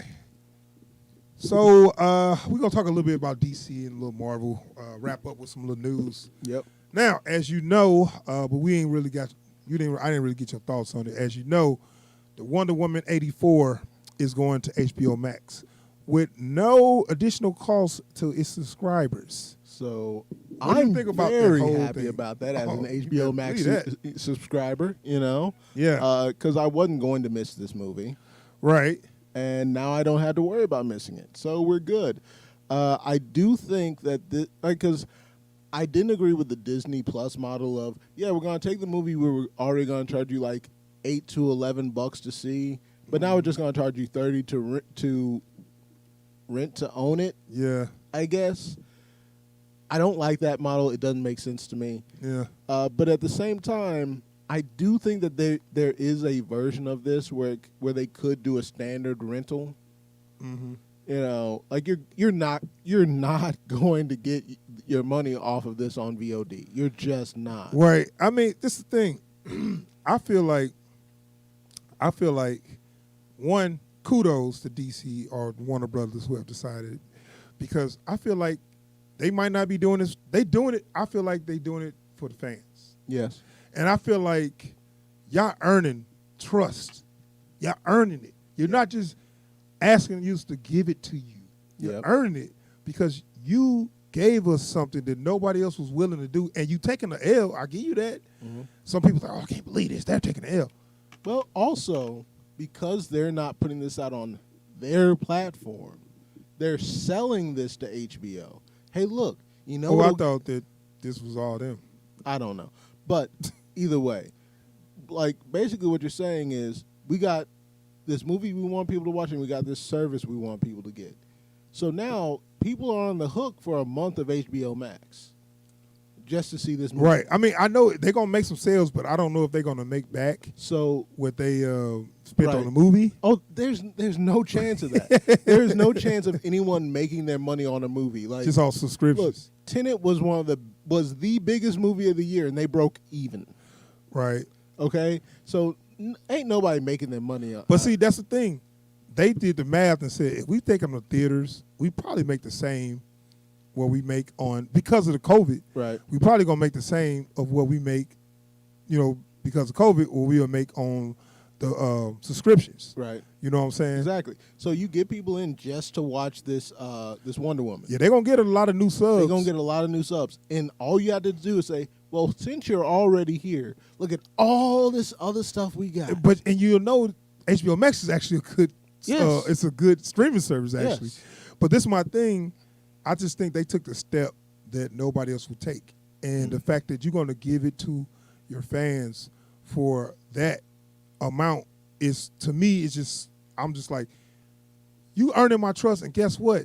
If you do something else, I'll support you because you supported me. Yeah. You know what I'm saying? Yeah. Sometimes people don't understand a company have to take an L to take a win. Yeah. I mean, and especially a year like this, you cannot look at it like we got to make profit. Ain't nobody being profitable this year. Right. That's what I'm saying. Nobody but rallies. And, Right. You know, They could have just pushed it back. Yeah. But they didn't. I They mean, said not only it's gonna come out on Christmas, so that you can you can spend Christmas at home with your family and watch this new great movie. That's dope. Exactly. Like look at Black Widow. Current projection has that movie coming out in the spring of next year. Yeah. Okay. Why? Because they're hoping that movie, by the time the movie comes out, the theaters will be open. They're not trying to like say, look, we told y'all you were gonna have this movie a couple months ago. Look, y'all, just look, it's on there. Go ahead and watch it. Mm-hmm. They're still thinking of for one, Disney's trying to make up all the money they're losing on having to close their theme parks, But also, they're not trying to do something for the fans. They're just not At all. It's like, hey, y'all like our stuff, right? Well, then wait till next year, maybe. Man, dude, don't get me started because we didn't had a whole conversation about Disney Plus and all the crap they not giving us, and they even pushed the WandaVision back. Yeah. That's what came out in December. That's coming out sometime in January. Yeah. It's like I'm losing my patience with Disney Plus, and I was like, HBO Max already a good series. I mean, already a good streaming service, and you giving us this. Thank you. And you know what? Because you did this for me, I'm gonna do something for you. Next movie, I'm going to see. Every Marvel project has been pushed back. Falcon and Winter Soldier, if it ever comes out, ain't gonna be for a good minute. So we ain't even gonna be talking about most of Marvel stuff until 22, 23. Man, yeah. So Marvel ain't even in the discussion anymore, and I never thought that was gonna happen. So, but DC is saying, look, this is what we got. We know we told y'all when this was coming out, so guess what? We just gonna put it out there, bro. Mm-hmm. Just get on this streaming service. Look, even if you only stay 1 month, it's basically the price of one ticket. Yeah, I know. That's what I'm saying. So they might mess around and make back what they spent on the movie, though. Yeah. So, I mean, they know it ain't that big profit they was looking for, but it's better than taking the L. Like, if they can grow their subscriber base by another half and get those folks locked in for at least a year, which they probably will. Not to mention, so let's talk about what it means for the series they got. Mm-hmm. Because not to mention, you got a Snyder Cut coming a couple months later. So you might say, well, I might as well keep it. So if this is going to end where showing what's going to happen with the Snyder Cut, you're going to be like, oh, well, I might as well keep it at least until March, until the Snyder Cut comes out. And they've been dropping a couple of different other original series a month, Yeah. So it's like. We just got done talking about one. We just got done talking about one. So it's like, at no point are you going to say, man, there's nothing on HBO Max. Yeah. You can't say it. Right. That lie won't fit through my teeth. Mike Tyson couldn't fit that through the gap in his teeth. All right. So there's no reason. You see how big Mike Tyson got back? He got back in shape. Look. All right. You might want to take that back. No. Okay. Go ahead. Continue. Look, you can come find me. I live in Malibu, California. I was like, you want to do that for real? You ain't seen him have lately. What was Iron Man's address? But for real though, please don't kill me. But for real though, like there is no reason for them not to make their money off of this just because if you get a couple of because you're gonna get a good amount of people subscribing just for this movie. Yeah. So once they get them in, you already got them sold on this. If they're willing to get it for this, I'll probably stick around for Snyder Cut. That you got a couple of months for them to get good and used to having this service, having that broad, content base, at their fingertips. They're going to stick around, and you're going to use that money and put it right back into making more stuff. It's going to work. On the other end of the spectrum, we have Disney Plus, who has put out one new show. Yeah, since it came out. The Mandalorian. since the streaming service Marvel ain't put out. Nothing out. Okay? Marvel hasn't done a damn thing but push back every project they got. Yeah. So this is what I think for I think now hope. I'm gonna say I hope. I think they're gonna keep the Snyder universe going on the Disney Max. On HBO Max. Mm-hmm.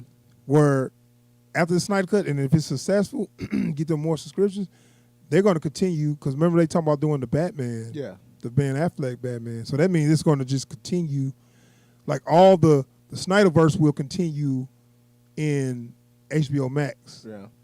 I really love that idea because mean, now they can flesh out all those stories because they're gonna do miniseries more than just one movie. And I think this really works because the way they've already set up their whole like expanded universe now is like, hey, when we want to tell a story with a character, we just tell a story. If it fits, it fits. If it don't, it don't. We don't trip over it. Yeah. So we got all the Arrowverse stuff on the CW. Some of that is wrapping up. Some of it is still ongoing. They got the animated stuff. They got all this. They got animated tie-ins to their different live action stuff. So Warner Brothers and DC basically just said, you want to see a thing? Because we'll make a thing. Yeah. So I mean, that's what I'm saying. One, I get to see more content, so I'm not mad at that. Right. Then we get to see where all the Snyder stuff was going to go. Remember how he had all these future plans or whatever? I like to see, now we get to see the nightmare scene where that was alluding to this Flashpoint stuff. Like a lot of this stuff that he had planned, because it was like way out, he can do. Yeah. You know, I don't know, maybe the budget might be slower. I don't know. Hopefully he can work with a lower budget because he's not used to that. Well, like a lot of that money they were throwing at Greg Berlanti is up for grabs now. Yeah. So. Well, that's what I'm saying. I hope the fans really show love. The fans of DC show some love because you get more content. Stop complaining so much.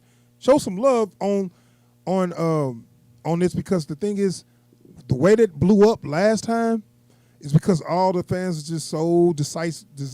What's the word I'm looking for? Divided. Divided.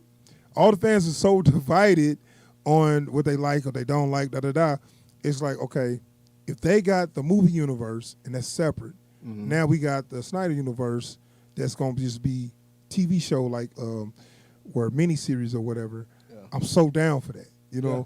Well, like, because now you don't have to worry about everyone wants to talk about, you Snyder cultists want this and that, and y'all, you soy boys don't know nothing, and then you got these folks that just want, whatever Joss Whedon was putting together.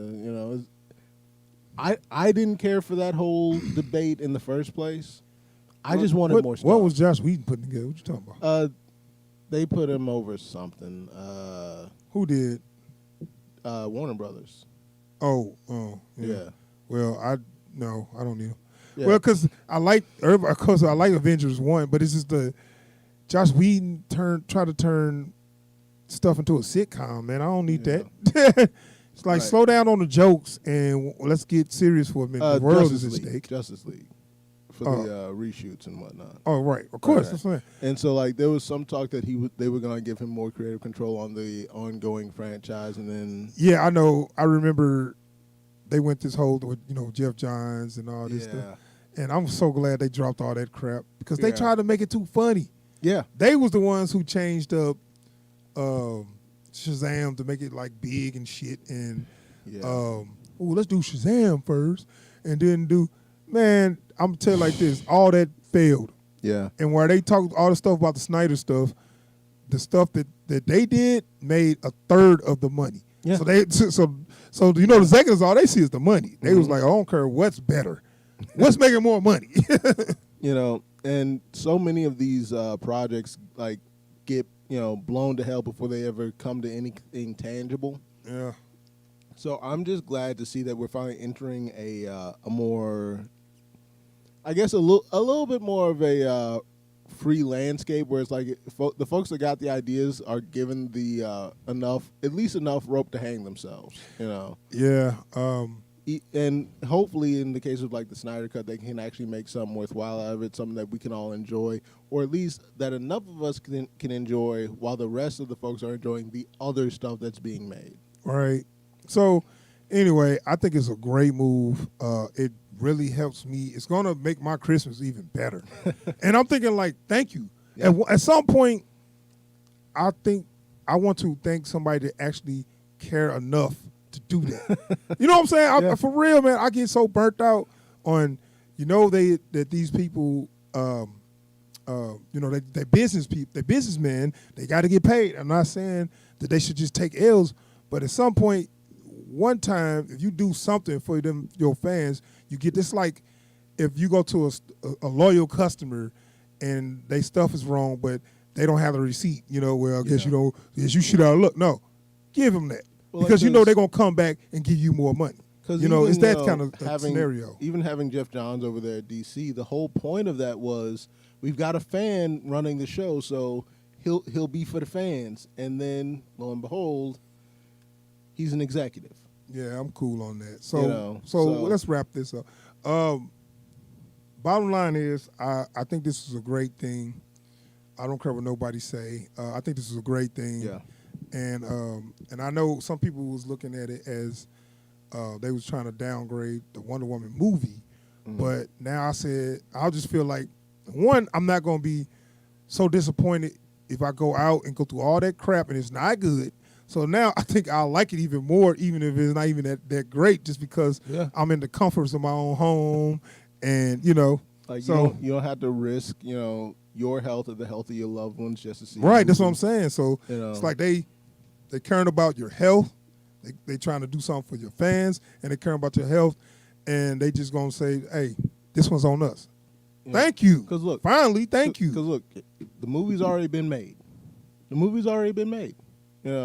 You got nowhere you can show it. So you might as well. All right. Yeah. So I think this is a good move, man. So that is our reaction or our thoughts on the Wonder Woman going to Disney Plus. HBO Max. HBO Max. Don't confuse the folks now. I know. Both of them. So we're gonna talk a little bit about Marvel. Not that long, just a little bit. And the reason why I decided to do that, because I heard that what's her name? Rogue or Black Widow? Black Widow, but we're going to get to that. So I heard that Black Widow is going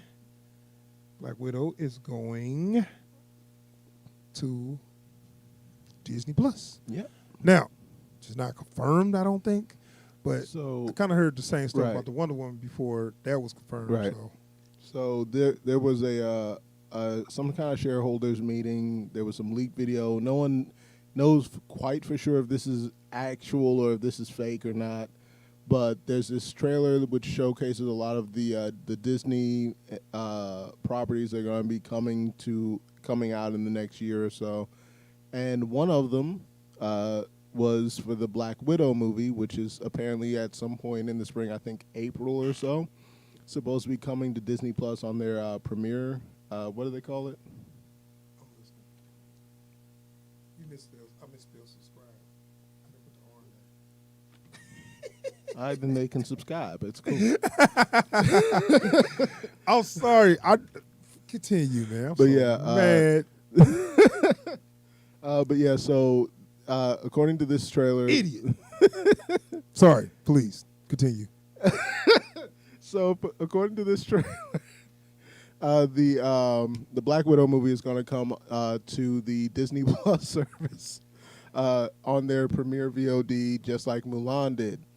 And some people are excited about this. I'm not. I mean,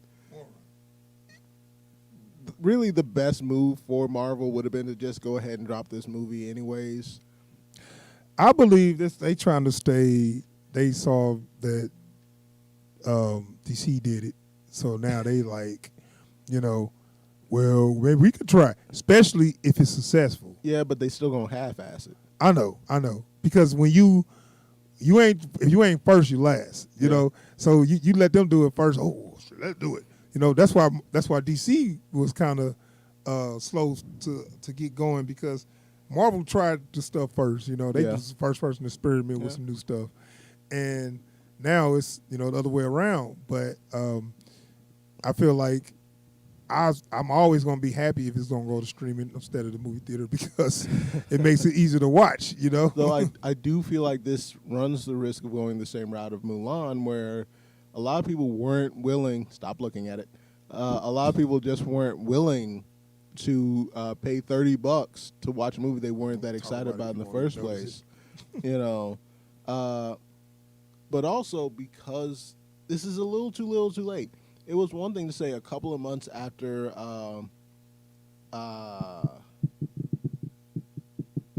Infinity War, Endgame, excuse me. Mm-hmm. A couple of months after Endgame, you're gonna drop this Black Widow movie that you probably should have, she probably should have gotten her movie back when she was relevant.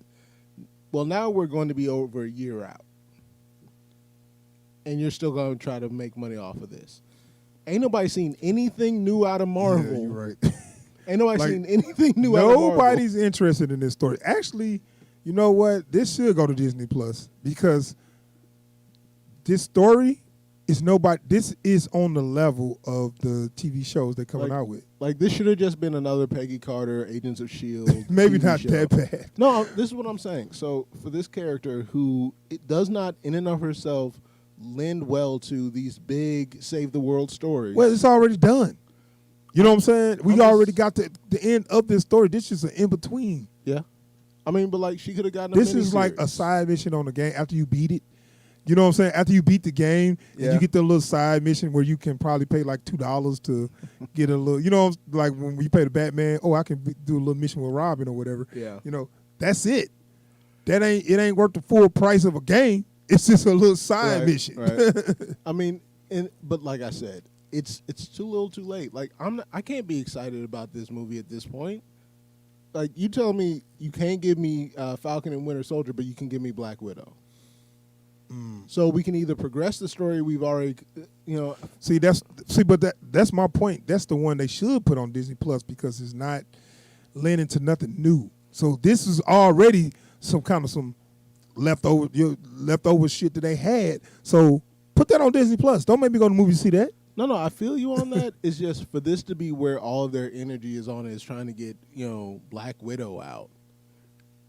Well, I just think because you got it. My problem is why is it coming out in April when you could drop it now? That's my problem. They should drop it on Christmas, just like HBOMax with Wonder Woman. I'm still trying to figure out how it made it past October without dropping this flick. Yeah, whatever. I mean, they trying to decide. See, right now they waiting to see it. They going to see what this do for DC, and then they might, then I'm pretty sure they're gonna drop it because I'm thinking it's like this movie ain't worth it. Like to go to, especially not in the pandemic, it ain't worth it. Like, but even if it wasn't a pandemic, I really don't want to see this. I wouldn't mind seeing it, but I'm not lining up to see it. Because I'm gonna say this much: if I have to pay $30 to watch this movie in April, $30. Because No. We talk about free. We ain't talking about no $30. No. I told you they talk about doing the premiere thing like they did with Mulan. Man. Yeah, that changed the conversation, don't it? Man, you don't get your ass. Yeah, Dude. Yeah, they want all that. They want all that. No. If they do no extra cost to their subscribers, it's gonna help. But they talking about that $30 because they took an L on that Mulan. Yeah, they took an L on that Mulan. Nobody wanted to see that, and people tired of those remakes because all they do is they make the same crap. Yeah, like they just tell the animated stories. They just tell the same thing as the animated stories, just live action. You'd be like, okay, we just might as well watch the other movie. Yeah. So then they're gonna make animated versions of the live action version. Only not make it as good, apparently. Then they're gonna keep on repeating themselves. But yeah, so like that's what I'm talking about. It'd be different if I didn't have to pay for it. But they're talking about having an extra cost for me to get this movie. I'm out. Like, you are not gonna have me paying $20, $30 some odd dollars for a movie I'm not even that excited to see, which is probably just going to be a splashy, less entertaining version of Atomic Blonde. I don't want it. Yeah, y'all can keep it. Right, that's what I'm saying. It looked like it's okay. It looked like it's going to be a little fun, but it ain't nothing I'm rushing to see. I'll wait till it come out on USA or TNT. USA. So it's at least going to make FX, right? Well, okay, so let's move on to another piece of Marvel news. But as much money as they lose on this, they probably need to put it on Channel 9. Let's move on to another piece of Marvel news.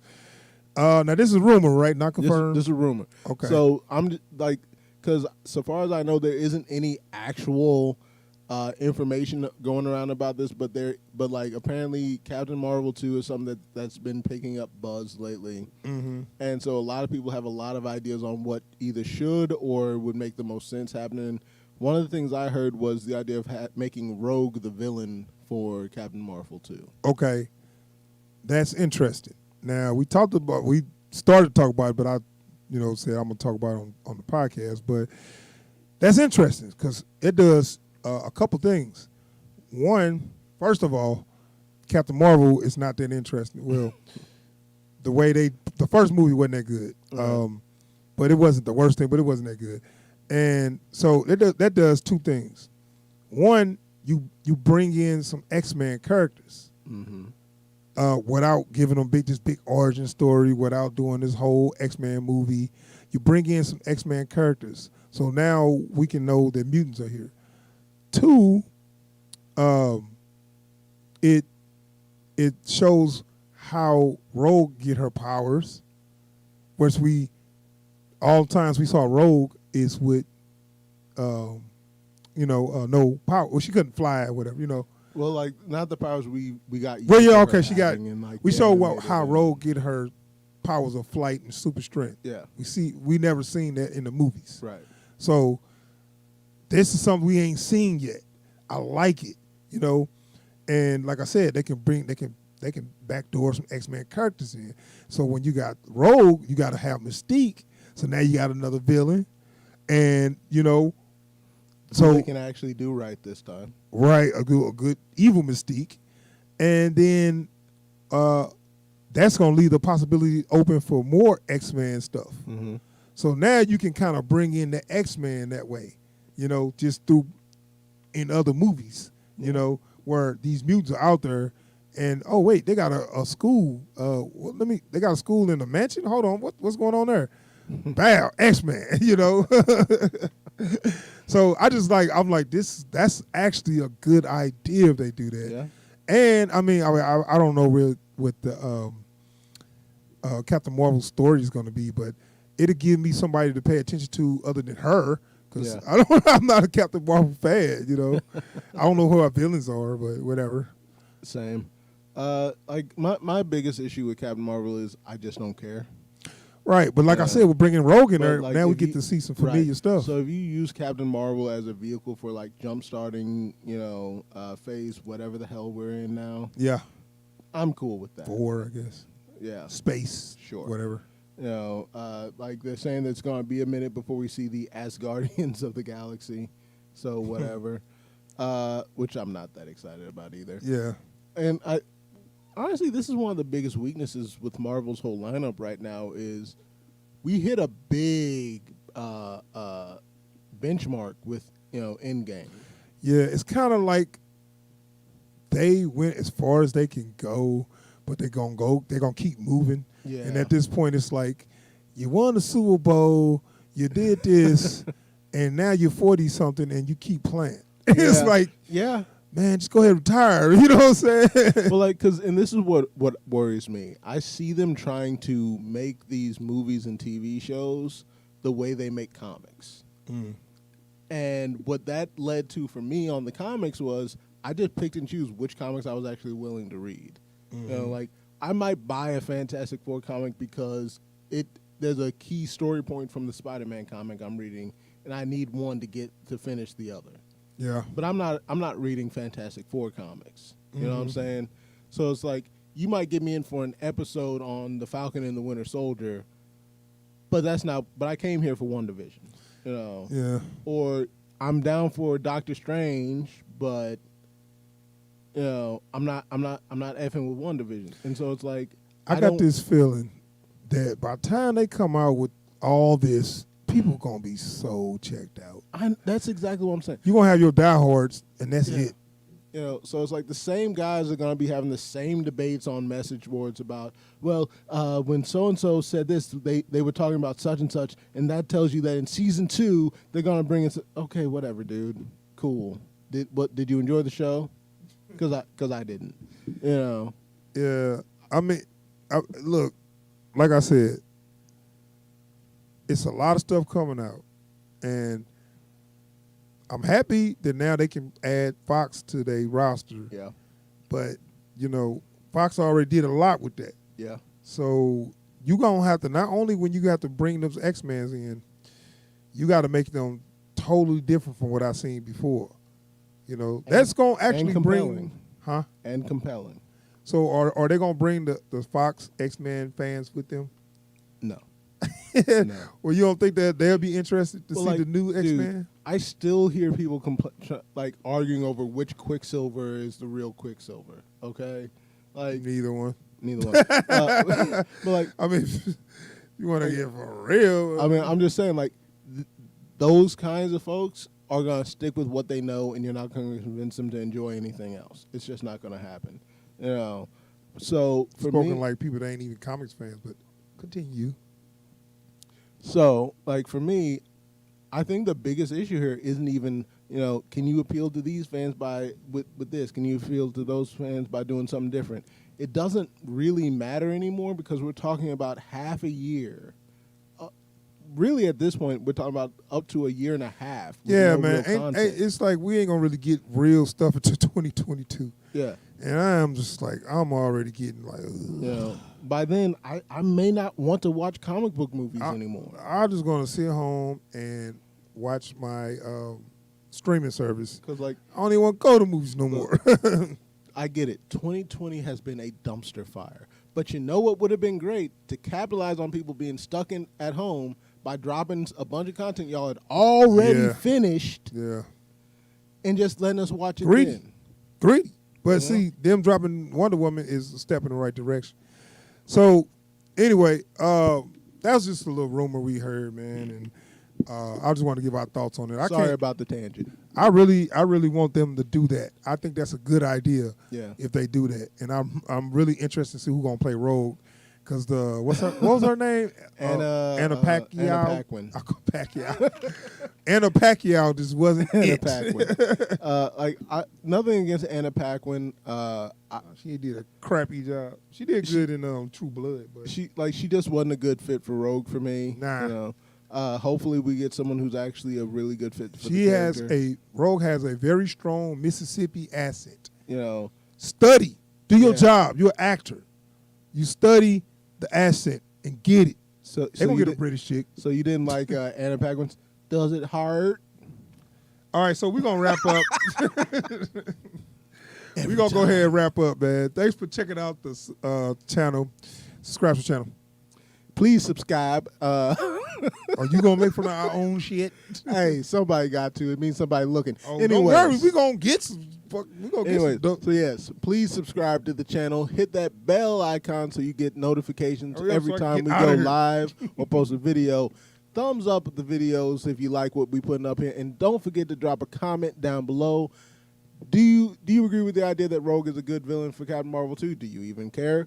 What comic book stuff are you looking forward to? She might not be the main villain, but she's gonna play a big part. Right. What are y'all looking forward to? What do you want us to talk about or look into next? Drop a comment down below. We'd love to hear from y'all. All right. Thank you for checking us out. We out of here. Peace.